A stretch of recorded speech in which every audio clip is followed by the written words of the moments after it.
Tenemos una porción del duodeno que nos interesa, que es la segunda porción del duodeno. Tenemos al ilion, ¿no? Ubicándonos, ¿no? Tenemos en este caso, vena esplénica, ¿no? La vena mesentérica superior, la vena mesentérica inferior, que van a formar el sistema portal, ¿no? Entonces, eso ustedes ya lo conocen, ¿no? O sea, no hay necesidad tal vez de, en este caso, recordar, pero tenemos que hacerlo para entender qué es lo que pasa, ¿ya? Entonces, cuando hablamos de degradación del pigmento E, nosotros tenemos que entender algo muy particular, ¿ya? ¿Dónde se degrada, en este caso, el E principalmente? ¿Dónde se degrada? Los glóbulos rojos, ¿dónde son destruidos? En el vaso. Entonces, todo inicia, ¿no? En el vaso. Este es el vaso, ¿no? ¿Alguien podría decir cuál es la estructura del vaso? ¿Cómo está conformado? De manera histológica. Igual, ¿eh? Órganos linfóides, ¿eh? Pulpa roja, pulpa blanca. Muy bien. Pulpa roja, pulpa blanca, ¿no? Entonces, ¿cuáles son sus funciones del vaso en sí como tal? Aquí, ¿no? En la parte periférica está la pulpa, en este caso roja, ¿no? Y casi por el centro está la pulpa blanca, ¿ya? ¿Cuál es su función del vaso?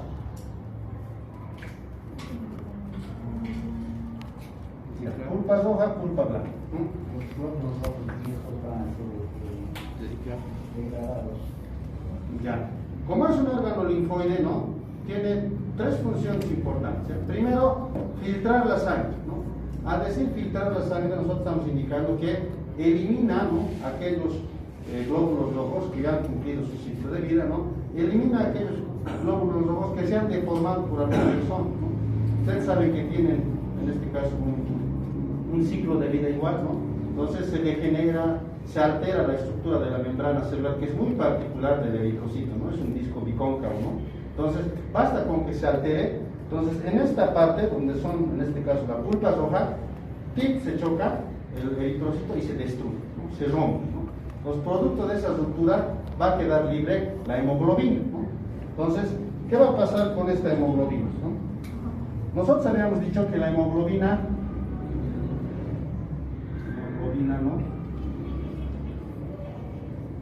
Es una ferroporfirina que está conformada por el pigmento E y está conformada por una proteína que se denomina globina, ¿no? Entonces, cuando se desintegra, ¿no?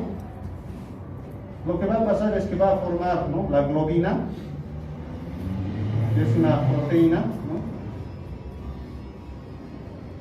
¿no? Y el pigmento E va a ser degradado, ¿no? Por una enzima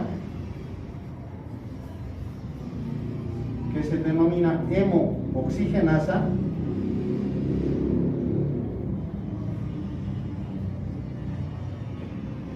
en tres elementos, ¿ya?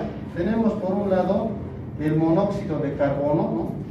Tenemos por otro lado el hierro y tenemos por otro lado la biliverdina.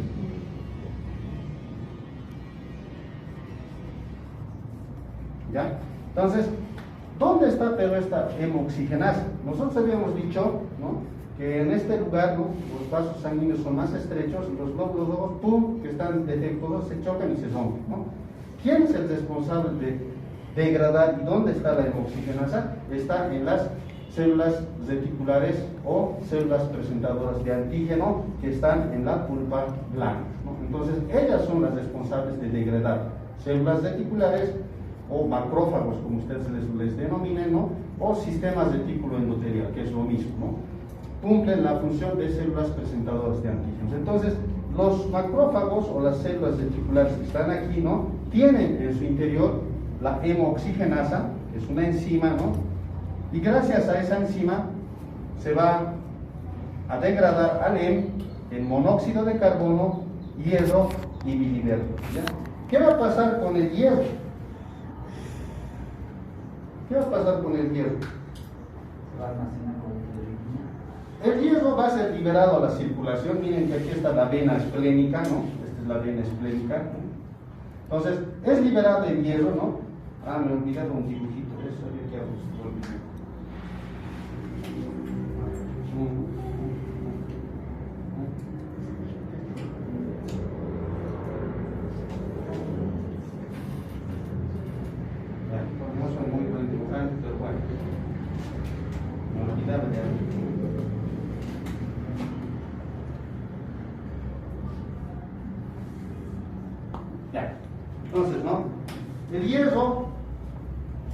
liberado al torrente circulatorio y bueno, miren, viaja, ¿no? Desde la vena esplénica va a ir al sistema portal, del sistema portal va a ir a la tríada portal, de la tríada portal va a pasar por los sinusoides, ¿no? Y aquí en los sinusoides están los hepatocitos, ¿no? Entonces, va a ir al hepatocito y se va a almacenar, ¿no? O bien, lo mismo, va a ir por la circulación, va a pasar por la, en este caso, vena central, va a ir por la vena hepática, va a ir a lo que es la vena cava inferior y a toda la circulación y va a llegar a la médula, ¿no? En la médula van a volverlo a reutilizar para formar nuevamente hemoglobina, ¿no? Entonces, ese es el viaje en este caso que realiza el hierro, ¿no? Pero el hierro no puede viajar solo, porque solo es tóxico, ¿ya? Necesita una proteína transportadora, ¿no? Y en este caso, ¿no? Hay una proteína que se denomina transferrina, ¿no? A ver, aquí lo vamos a poner. Transferrina, que es la proteína que lo va a captar, ¿no? Y lo va a llevar por todo lo que hemos indicado, por todo el lugar. Entonces, ya nos hemos librado del hierro, ¿no? Ahora, ¿qué pasa con la biliverdina? La biliverdina tiene que convertirse en bilirrubina, ¿ya? Y para eso necesitamos otra enzima que se denomina biliverdina reductasa. Eso, ¿no? Reductasa. Utiliza, ¿no? Un NAT P, ¿no?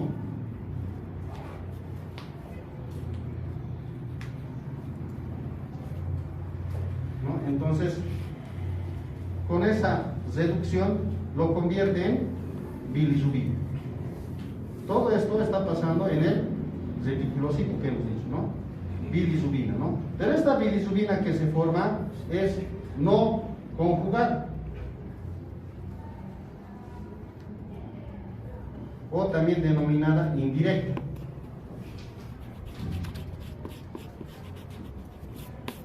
¿Ya? Entonces aquí ya estamos viendo la participación de dos enzimas, ¿no? La hemooxigenasa y la biliverdina reductasa, ¿no? Tenemos la bilirrubina no conjugada indirecta. ¿Cuál es su característica, no? Su principal característica es que no es hidrosoluble. Entonces, no hidrosoluble, ¿no? No hidrosoluble. Vamos a subrayar, ¿ya? Resulta que esta bilirrubina no conjugada, para ser eliminada, ¿no? Tiene que volverse hidrosoluble. Y la única manera de volverse hidrosoluble es conjugando esta bilirrubina. ¿Y dónde se va a conjugar? En el hígado, ¿ya? Entonces tiene que ir hasta el hígado, ¿no? ¿Cómo va a ir? Aquí se forma la bilirrubina no conjugada, ¿no? Vamos a anotar bilirrubina indirecta, ¿no? Entonces pasa a la circulación, ¿no? Esta es la vena esplénica, como decíamos, ¿no? Pero tiene que ir unido igual a una proteína transportadora porque no es hidrosoluble, ¿no? ¿Cuál es esa proteína? La albúmina. La albúmina, ¿no? Entonces, unido a la albúmina, más albúmina, ¿no? Viaja, miren, vena esplénica, vena porta, ¿no? Vamos por todo lado por lo que es la tríada portal, y en la tríada portal tenemos una vena porta, una arteria hepática y un vaso biliar, ¿no? Entonces, posterior a ello tenemos los sinusoides, ¿no? Y como les decía, ¿no? En los sinusoides tenemos a lo que es el hepatocito y hasta aquí llega, ¿no? Aquí en la gráfica tenemos sinusoides, ¿no? ¿Por qué se llaman sinusoides? Dentro de lo que son los vasos, ¿no? Capilares, tenemos, ¿no? Capilares continuos, capilares fenestrados, ¿no? Sinusoides. ¿Por qué se llaman sinusoides? ¿O no han llevado histología igual? Tipos de capilares han llevado, ¿eh? Capilares continuos, capilares fenestrados, llevado. Sí. Ahora van a saber por qué, para qué sirve eso. ¿Qué de particular ven en esto? Yo les digo desde ya, estas son las células endoteliales. Pero ¿qué cosa ven que es raro ahí? ¿Por qué no están juntos? ¿Por qué hay tanto espacio? Para una difusión facilitada.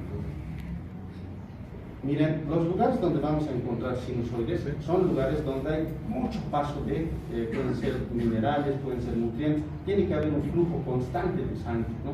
Entonces, la única manera de que el flujo sea constante es que existan una especie de ventanas, ¿no?, que faciliten la entrada y la salida, ¿no?, de manera rápida. Si esto fuera continuo, imagínense aquí, el sinusoide no sería sinusoide, sino sería un capilar continuo, ¿no? Para hacer pasar una sustancia de un lugar a otro, necesitaríamos proteínas transportadoras, necesitaríamos, ¿no?, ATP, o sea, todo un gasto de energía, ¿no? Y como sabemos que el hígado agarra todos los nutrientes y tiene que procesarlos, entonces necesita que eso sea rápido, ¿no?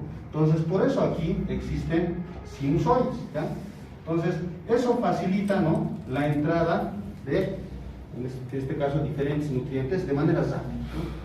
Nosotros, por ejemplo, hemos hecho viajar, ¿no?, a la albúmina con la bilirrubina. Aquí está, ¿no?, le vamos a colocar la bilirrubina indirecta más la albúmina, ¿no? Entonces, se va a pasar, ¿no? ¿Qué se denomina este espacio que hay entre el sinusoide y el hepatocito?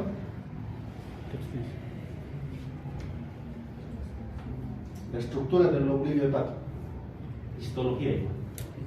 ¿Qué se llama el espacio que existe entre los sinusoides y el hepatocito? ¿No? Espacio de... ¿Está bien? ¿Espacio de qué? Dice. Está bien, así se llama, ¿no? Espacio de dice. Qué varianza en la vida. Espacio de dice, ¿no? Así se llama, ¿ya? Entonces, este espacio de dice tiene una particularidad, ¿ya? Aloja a un tipo de célula. ¿Cuántos tipos de célula encontramos en el hígado? Por eso está en mi dibujito de 3 raras células. ¿Cuántos tipos de células tenemos en el hígado? Ya has dicho, a mí no me sirve saber, ustedes tienen que saber. Ya, el hepatocito, este ya, este es el hepatocito. Después, ¿qué más tenemos? Uno bien famoso.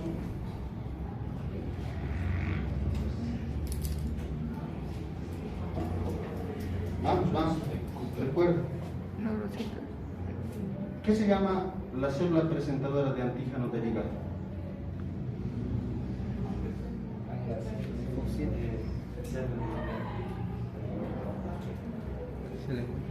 ¿Célula de qué?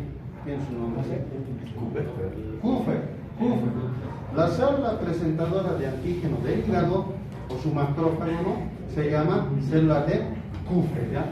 Aquí le estamos representando a la célula de Kupfer, por cierto, ¿ya? Es un macrófago, ¿no? Pero también hay una célula más, y está en el espacio de Dice.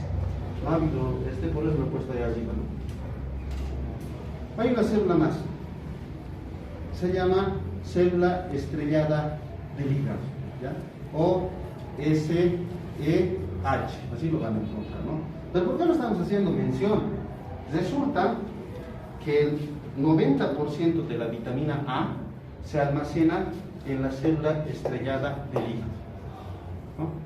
Si yo les pregunto, ¿no?, ¿en qué parte del hígado se almacena la vitamina A?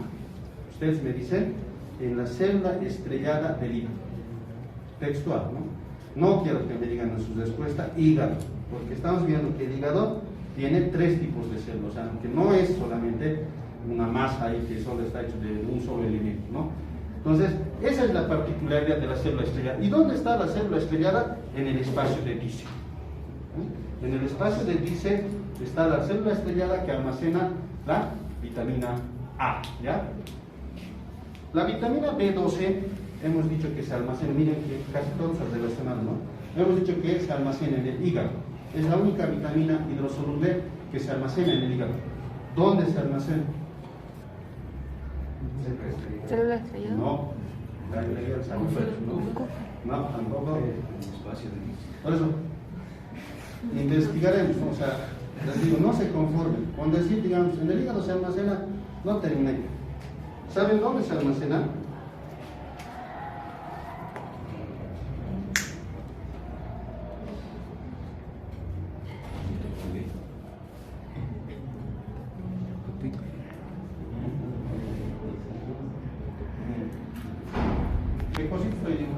En la mitocondria. En la matriz mitocondrial del hepatocito se almacena la vitamina B12. ¿Ya? O sea, igual, estamos siendo bien específicos, ¿no? Volveremos a nuestro viaje que estábamos realizando con la bilirrubina indirecta. ¿Ya? Les decía, tiene que conjugarse porque esta no es hidrosoluble, ¿no? Tiene que volverse más hidrosoluble para ser eliminada. Entonces, para eso entra, ¿no? Resulta que a este nivel la albúmina se va, retorna, ¿no? Y solamente se queda la bilirrubina indirecta, ¿no? La bilirrubina indirecta atraviesa la membrana, en este caso celular, igual por un transportador, ¿no? Llega a lo que es el citoplasma del hepatocito, ¿no? Y aquí se une a un ligando, ¿no? Igual una proteína más un ligando, ¿no? Y una vez que se unen ambos, se van al retículo endoplásmico liso. ¿Ya? Entonces, la bilirrubina aquí se despide de la albúmina y ha hecho su trabajito, ¿no? Entra, se une a un ligando y se van al retículo endoplásmico liso, ¿no? Entonces, en el retículo endoplásmico liso, ¿no? Tiene que iniciarse lo que es el proceso de conjugación, ¿no? Para después pasar por el aparato de Golgi, ¿no? Ser liberada la vesícula y después recién irse como bilirrubina conjugada, ¿ya? Pero para eso necesitamos una enzima, ¿ya? Que se denomina UDP Transferasa. A1T1, ¿no?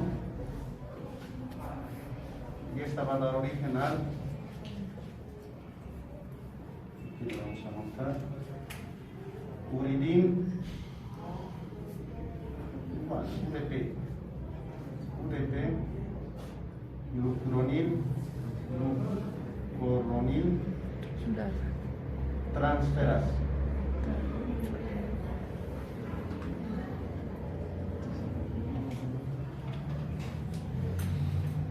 UDP glucuronil transferasa. Esta sería la tercera enzima, ¿no? Aquí teníamos 1, aquí tenemos 2, y ahí tenemos la tercera enzima. El UDP A1T1, en este caso, es un gen, ¿no? Que estimula, en este caso, ¿no? La formación o síntesis de esta enzima, ¿no? Esta enzima lo que va a hacer es, les decía, ¿no? De lo que es menos hidrosoluble, ¿no?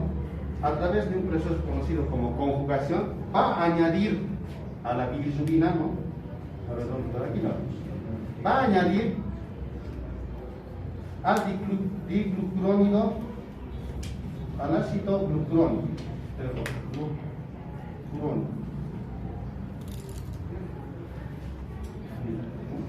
y así se va a volver esta bilirrubina diglucurónido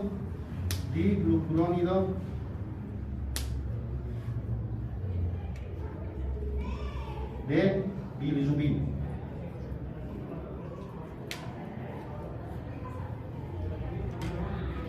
O también denominado bilirrubina directa o conjugada.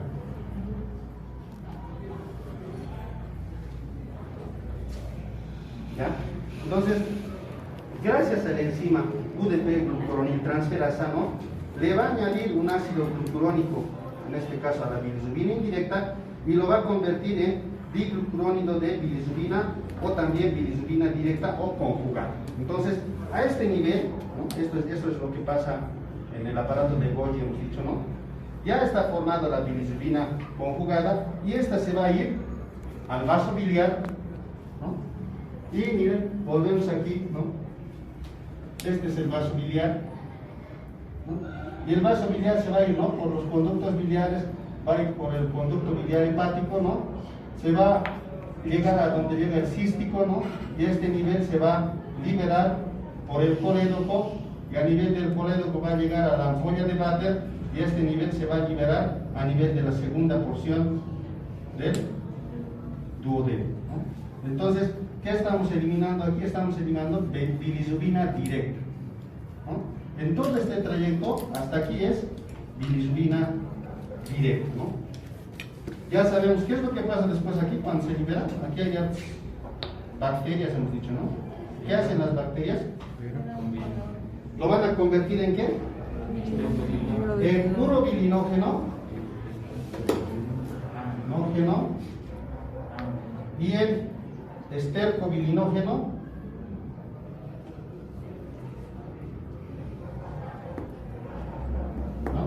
y estos a su vez se van a convertir en urobilina y estercobilina, ¿no? Entonces, una vez que pasa esto, le da el color a las heces, esto le da el color a la orina. Pero ¿qué pasa, no? Les decía yo que en el ilion hay una función muy importante, ¿no? Que la bilirrubina, si bien el 100% se va a liberar, ¿no? Miren, en el ilion lo que va a hacer es va a hacer su reabsorción. Se va a reabsorber solamente el 100%, un 15% se va a eliminar, ¿no? El resto, el 85%, se va a reabsorber en el ilion, ¿no? Entonces, una vez que se reabsorba, igual, ¿no? A través de lo que es, miren, la vena mesentérica, ¿no? Inferior, va a entrar, otra vuelta va a regresar, otra vuelta va a ir al sistema porta, otra va a ir a los hepatocitos y lo volvemos a reutilizar. Esto se conoce como circulación enterohepática, ¿no? 85% les he dicho, se va, ¿no? Entonces, ya hemos entendido el proceso, ¿no? Para que exista una patología, porque existen, ¿no? 4 patologías, ¿no? En las cuales existe alteraciones de la virus. ¿Cuáles son esos, no? Primero, es la, en este caso, ictericia, ¿no? Prehepática, primero, ¿no? Segundo, la ictericia hepática, la ictericia poshepática y la congénita. Eso es lo que ahorita vamos a explicar, ¿ya? ¿Por qué estas 4 patologías, ¿no? Prehepática, quiere decir antes de que llegue al hígado, ¿no? Y antes de que llegue al hígado estábamos aquí con el vaso, ¿no? En la clase anterior les decía, ¿no? Cuando a un paciente se le transfunde sangre que no es su tipo de sangre, ¿no? Una incompatibilidad sanguínea, nuestros linfocitos van a empezar a destruir, van a producir una hemólisis, ¿no? Cuando se produce una hemólisis,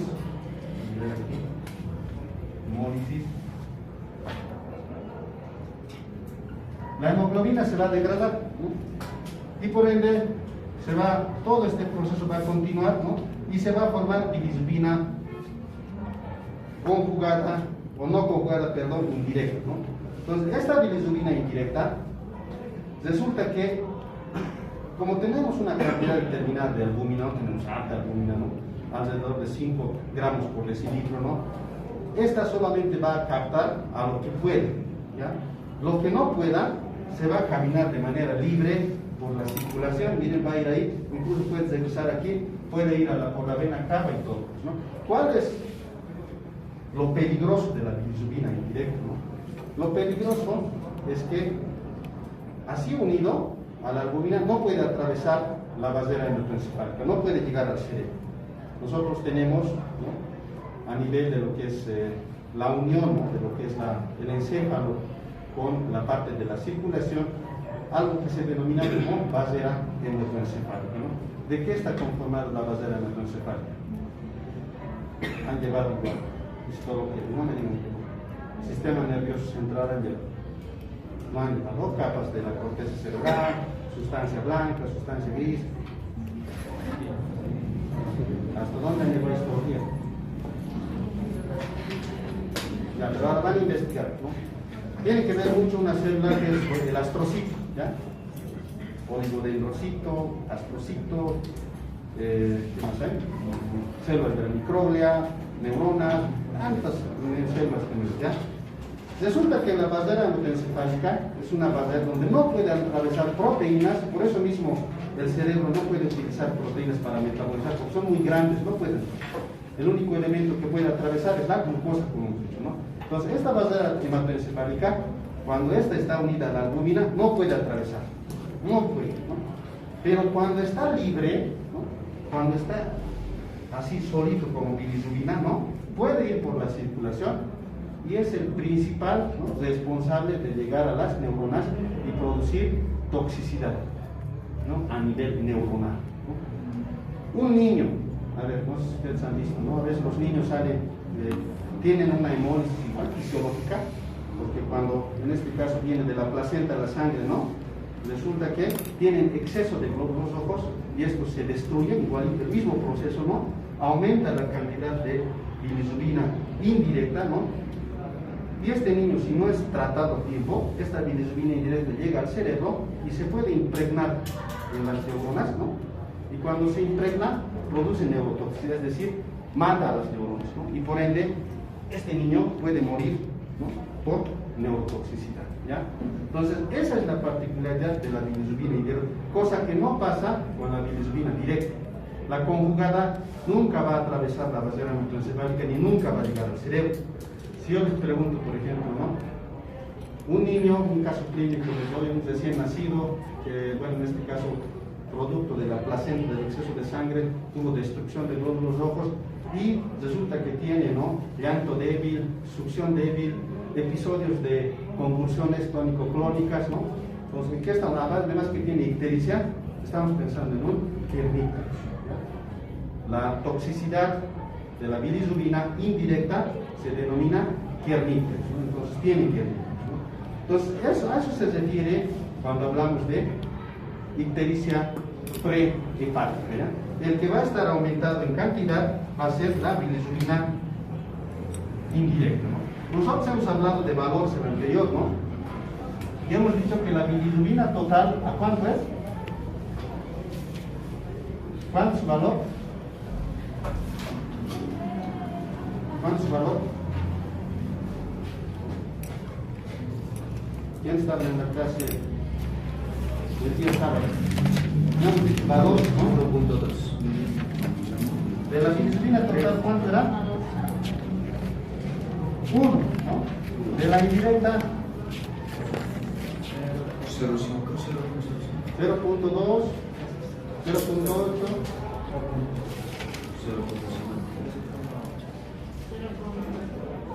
donde se pasa en las diapositivas. 0.2, 0.8. La cuestión es que sumados los dos se hace 1, ¿no? Cuando se va a producir una hemólisis, en este caso, ¿no?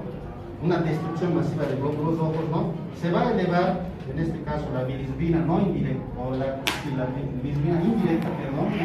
Entonces, de 0.8, nosotros lo vamos a encontrar, digamos, en un valor de 2.5 a 2.3, ¿ya? Está re elevado, ¿no? La directa está normal, ¿no? Y esta, por ende, por la sumatoria igual está elevada, ¿no? Entonces, si encontramos una bilirrubina indirecta, ¿no? ¿Qué va a pasar con la orina y qué va a pasar con las heces? ¿De qué color van a ser? Blancas. ¿Mm? Las heces blancas. ¿Qué va a pasar con la orina primero? A ver, eso quiero que me entiendan, porque esto es laboratorio, ¿no? Ya, está elevado. Nosotros hemos dicho que la bilirrubina indirecta tiene que viajar para conjugarse, ¿no? Entonces, no estamos diciendo que el hígado está mal, el hígado está bien, ¿no? Entonces, va a ir, ¿no? Se va a conjugar lo que pueda atrapar la albúmina, los demás va a estar sigue elevado, ¿no? Entonces, va a ir, se va a formar la bilirrubina conjugada, se va a liberar, aquí se va a formar lo que es, en este caso, el esterco bilinógeno, ¿no? Pero como hay tanto, o sea, como se está produciendo tanto, ¿no? Las heces, en este caso, van a ser oscuras, van a ser negras. A eso se llama, y le vamos a colocar ya, hipercolia.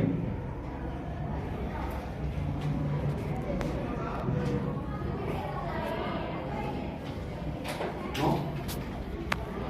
Como la bilirrubina no conjugada indirecta no es hidrosoluble, no se va a poder eliminar con la orina.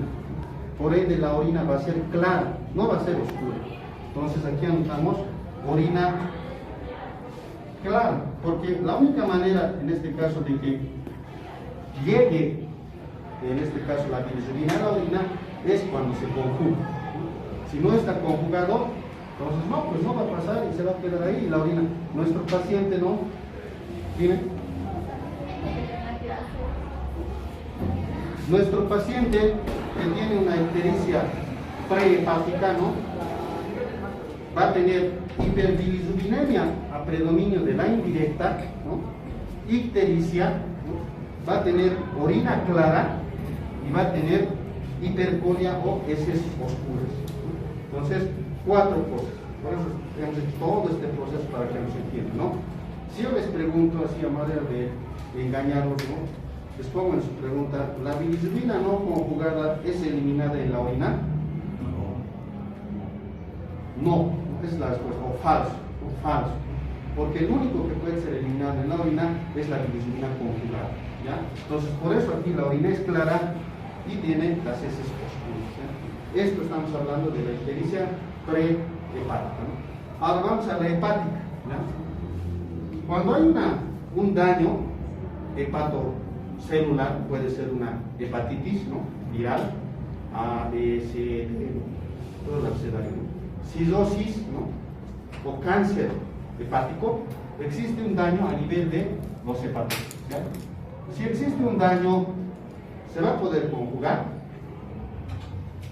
la bilirrubina? No. ¿Dónde se conjuga la bilirrubina? ¿La mitocondria? En el hepatocito, ¿no? Y si por alguna razón está dañado, Se va a acumular bilirrubina indirecta. va a haber de los dos tipos. Porque no, lógicamente que en una cirrosis hepática no está dañado el 100% del hígado, ¿no? Porcentajes 30, 40, 50, no sé cuántos porcentajes. Entonces imagínense que aquí todo está dañado ya, o si no hay un tumor ahí, ¿no? Toda esa parte, pero sigue siendo habiendo funcionalidad. Entonces lo que nosotros vamos a tener es un incremento de la bilirrubina directa y de la indirecta, de las dos vamos a tener. A ver, lo vamos a aumentar. 2.5. ¿Por qué creen que está anotando 2.5? 1.8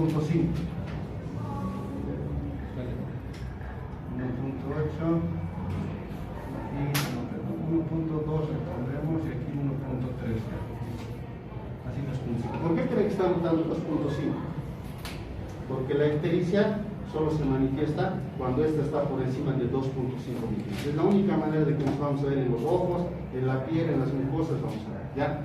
Entonces, ya en lo que es una ictericia hepática, nosotros vamos a encontrar en el laboratorio incremento de la bilirrubina indirecta y de la bilirrubina directa, de los dos vamos a encontrar, de los dos, no solamente de la indirecta como en el otro caso, ¿no? De los dos, y los dos se disparan, ¿no?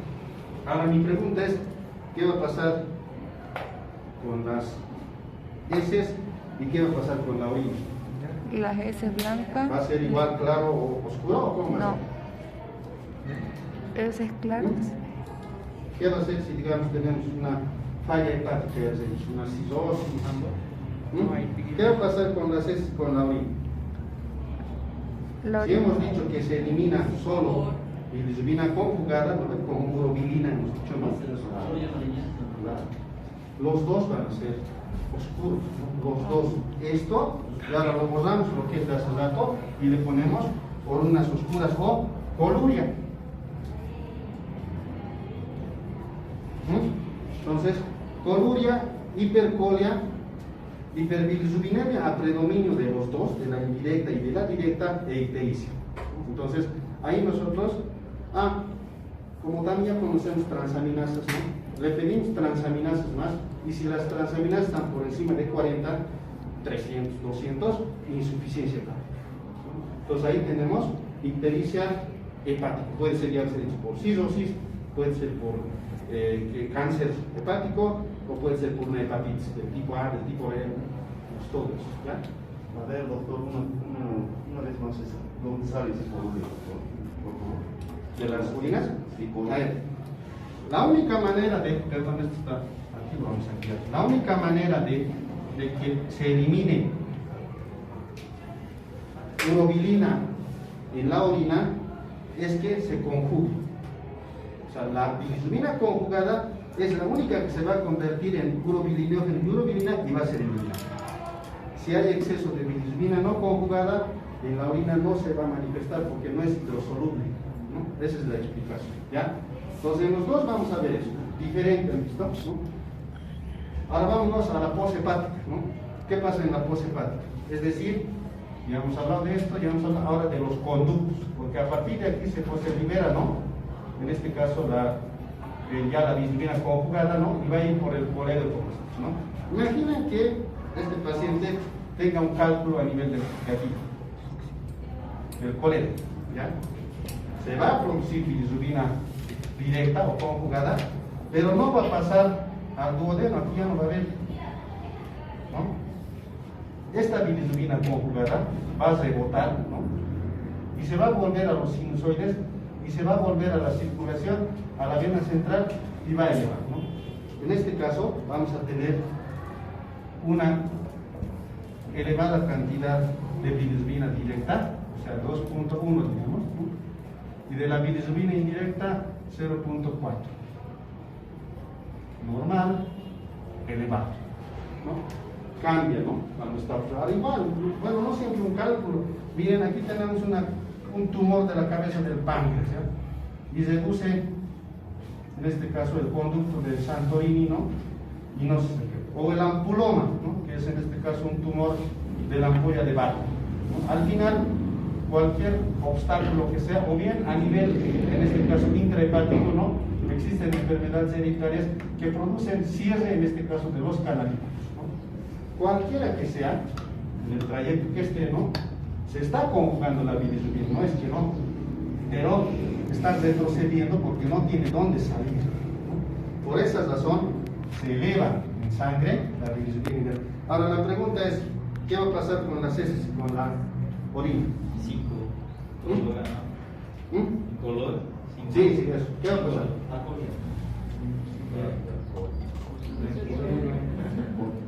Está bien, pero ¿por qué? Acolia, ¿por qué? Porque llega la bilirrubina, no puede haber pigmentación. No llega la bilirrubina indirecta, las bacterias no pueden, ¿no? Convertirlo en estercobilinema, por ende las heces son blancas, ¿no? Y eso se denomina acolia, ¿no? Pero no pasa lo mismo con la orina, ¿ya? Como se ha formado la bilirrubina directa, no es que no se ha formado, se ha formado, va a regresar a la circulación, va a ir igual al riñón, igual se va a eliminar. Entonces aquí tenemos acolia y coluria. Cuando es poshepática, tenemos hiperbilirrubinemia a predominio de la directa, ¿no? Tenemos ictericia, tenemos acolia y tenemos coluria, ¿no? Diferentes, ¿no? Entonces, si nosotros, por ejemplo, vemos a un paciente ictérico, ¿no? Le preguntamos, disculpe una preguntita, ¿el color de sus heces, de qué color es? Oscuro. Ah, no, insuficiencia hepática, ¿no?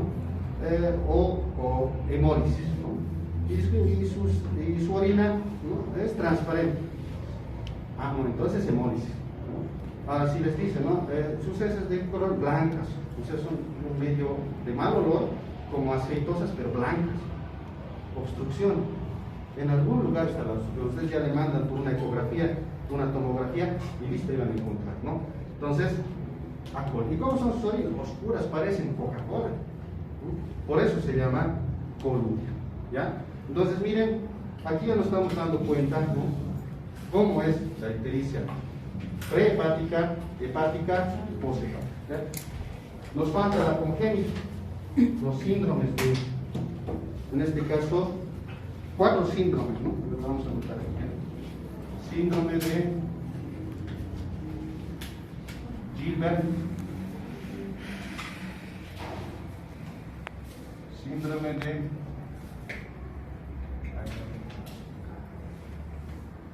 Crigler-Najjar, 1, 2, síndrome de Dubin-Johnson,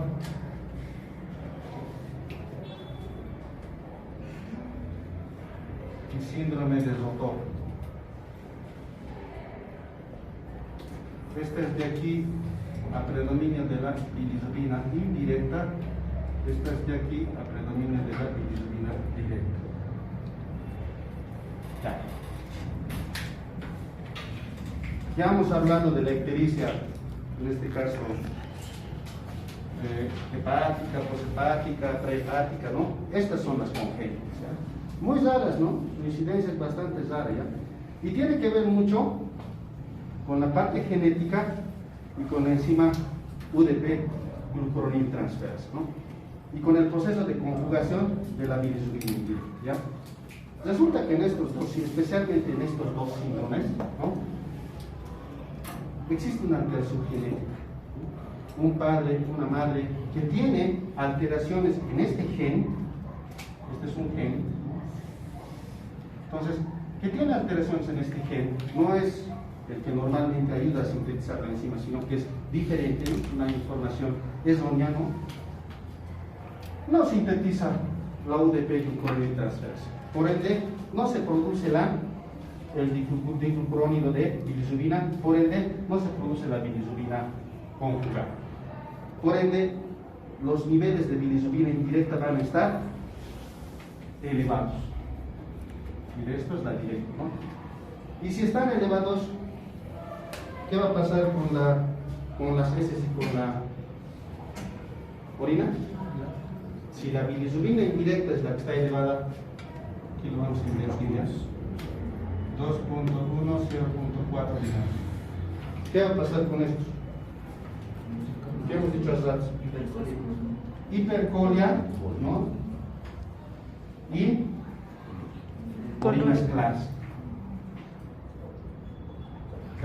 Es decir, en el síndrome de Gilbert y de Krieger-Narhart, que son los más, ¿qué les digo?, frecuentes, ¿no? Vamos a encontrar hiperbilirrubinemia a predominio de la indirecta, vamos a encontrar, en este caso, ictericia, vamos a encontrar hipercolia y vamos a encontrar orinas claras, ¿no? Pero es que resulta que estos síndromes no solamente se manifiestan así de manera continua, tiene que pasar algo, por ejemplo, periodos de estrés, ¿no? Cuando hacen un esfuerzo físico intenso, cuando ingieren bebidas alcohólicas, ahí se despierta, ¿no? Ahí se despierta. Porque fisiológicamente estas personas son normales, ¿no? Tal vez tienen el tono de la piel un poco más clara, pero no tienen crisis, ¿no? Cuando pasa de estrés, ingieren bebidas alcohólicas o un fármaco, ¿no? Empiezan a activarse, ¿no? Y el gen, que en este caso está alterado, ¿no? No produce bilirrubina conjugada y empieza todo el problema, ¿ya? ¿Qué pasa en el síndrome de Dubin-Johnson y el de Rotor, ¿ya? En estos, no va a haber ningún problema con el asunto de la formación de la bilirrubina. El problema va a estar a este nivel. Resulta que para que la bilirrubina directa salga al vaso biliar, igual necesita un transportador, una proteína, ¿no? Si esta proteína se altera, ¿no?, estructuralmente, es decir, igual, ¿no?, a nivel de un gen que sintetiza esta proteína transportadora, se daña este gen, ¿no?, resulta que la bilirrubina directa se va a formar, pero no va a poder salir, ¿no? Por mucho que trate de llegar al conducto, no lo va a hacer, no va a poder salir de la célula, ¿no? Y en este caso, la bilirrubina directa se va a volver aquí al sinusoide, ¿no? Y del sinusoide va a ir a la vena cava y todo lo demás, y se va a elevar. Esto va a ser 0.4 y esto va a ser 2.1. Por eso dice bilirrubina directa elevada. En esas patologías vamos a encontrar a la bilirrubina directa elevada, y si encontramos, ¿qué va a pasar con esto? Bilirrubina directa elevada, bilirrubina indirecta también elevada, perdón, aquí lo ponemos 1.3, 1.2, la sumatoria. ¿Qué va a pasar con esto? Hipercolia y coluria. Entonces, en el Dubin-Johnson y en el Rotor, el problema está en hacer salir a la bilirrubina conjugada hacia el conducto biliar.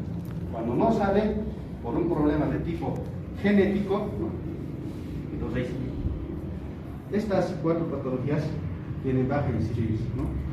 Son de herencia autosómica recesiva, ¿no? Y para que el paciente desarrolle, los dos padres de familia tienen que tener este tipo de problemas, no puede tener solamente uno. los dos tienen, ¿ya? Por eso a veces, ¿no? O sea, conseguir una pareja no es solamente cuestiones estéticas, ¿no?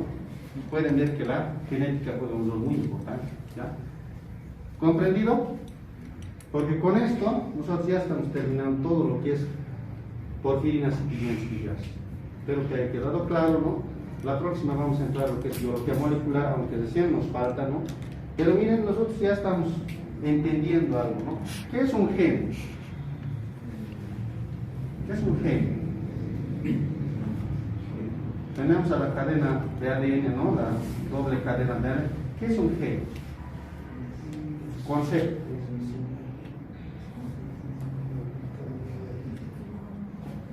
Han llevado en embriología, yo creo.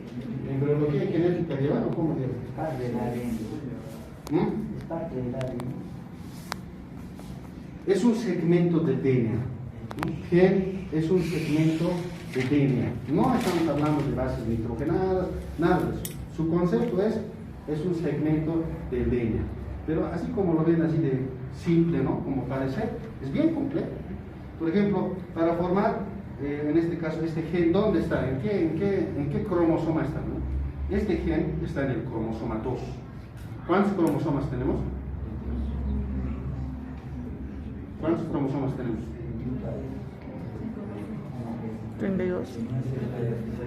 32. En España se está hablando de biología molecular, ¿no? Ya les he dicho, cuando entramos a biología molecular es otro show, porque es 4 capítulos igual que el otro, por eso estamos avanzando. Este es bien cortito, se han dado cuenta, ¿no?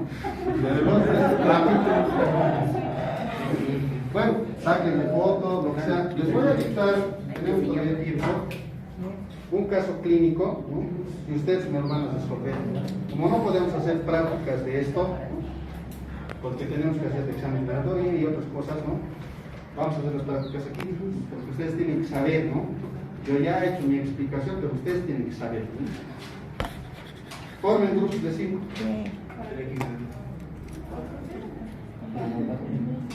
Formen grupos de 5. Les voy a mandar al grupo 3 casos clínicos, ¿ya? De los 3, ustedes hagan el que quieran, pero me entregan igual. ¿Y qué es lo que? Algunas preguntas al final, pues, ¿ya? Les mandaré al grupo para que lo lean.